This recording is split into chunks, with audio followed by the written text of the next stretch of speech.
17/7/1969 अव्यक्ति स्थिति बनाने की युक्तियाँ।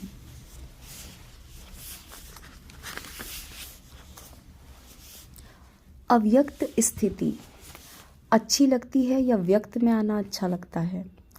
अव्यक्त स्थिति में आवाज़ है। आवाज़ से परे रहना चाहते हो? जब आप सभी आवाज़ से परे रहने का प्रयत्न करते हो, अच्छा भी लगता है, तो फिर बाप दादा को व्यक्त में क्यों बुलाते हो?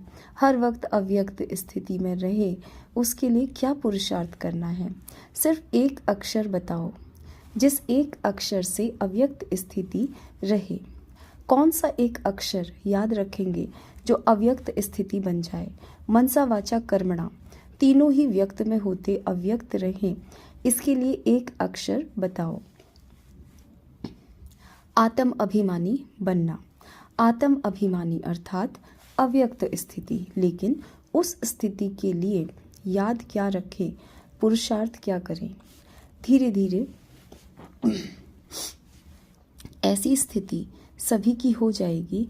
किसके अंदर में जो बात होगी वह पहले से ही आपको मालूम पड़ेगा, इसलिए प्रैक्टिस करा रहे हैं।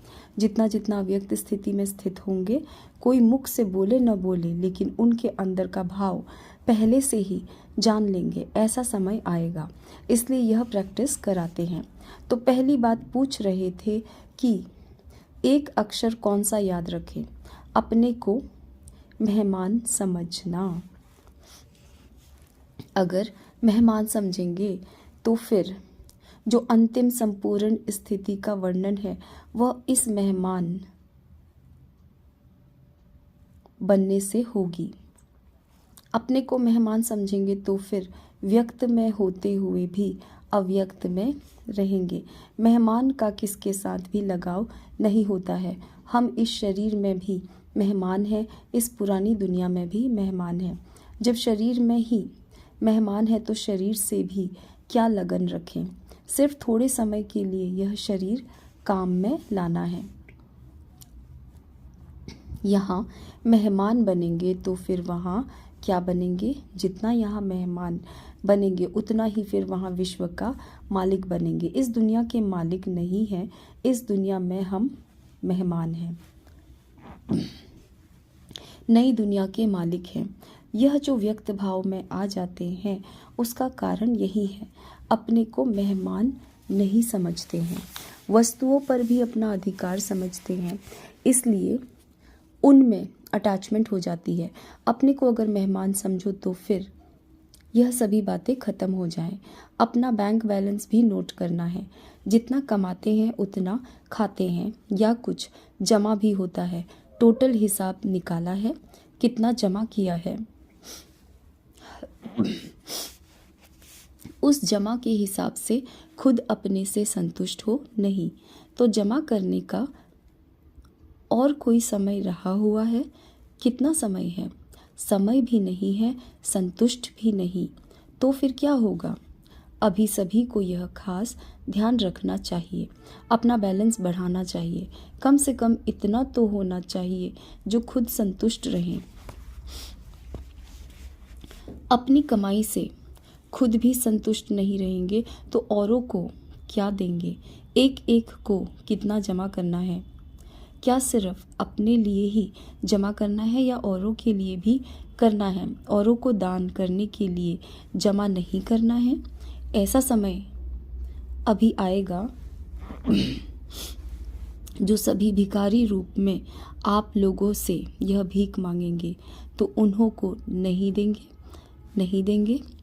इतना जमा करना पड़ेगा ना। अपने लिए तो करना ही है, लेकिन साथ साथ ऐसा दृश्य सभी के सामने होगा। जो आज अपने को भरपूर समझते हैं वह भी भिखारी के रूप में आप सभी से भीख मांगेंगे तो भीख कैसे दे सकेंगे? जब जमा होगा ना। दाता के बच्चे तो सभी देने वाले ठहरे। आप सभी की एक सेकंड की दृष्टि के अमूल्य बोल के भी प्यासे रहेंगे।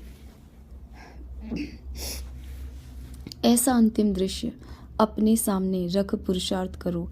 ऐसा न हो कि दर पर आई हुई कोई भूखी आत्मा खाली हाथ जाए, साकार में क्या करके दिखाया। कोई भी आत्मा असंतुष्ट होकर न जाए, भल कैसी भी आत्मा हो लेकिन संतुष्ट होकर जाए।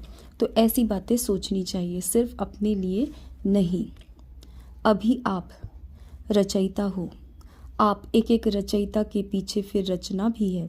माँ बाप को जब तक बच्चे नहीं होते हैं, माँ बाप की कमाई अपने प्रति ही होती है। जब रचना होती है तो फिर रचना का भी पूरा ध्यान रखना पड़ता है। अपने लिए जो कमाई थी वह तो बहुत समय खाया मनाया, लेकिन अब अपनी रचना का भी ध्यान रखना है। आपने अपनी रचना देखी है, कितनी रचना है, छोटी है व बड़ी है। बाप दादा हर एक की रिजल्ट देखते हैं।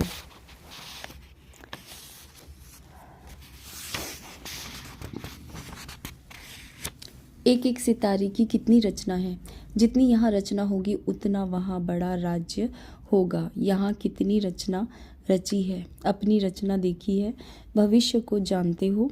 रचयिता तो सभी हैं, लेकिन बड़ी रचना की है या छोटी रचना की है। आज तो बड़ी की है, बड़ी रचना के साथ फिर जिम्मेवारियाँ भी बड़ी हैं। अच्छा।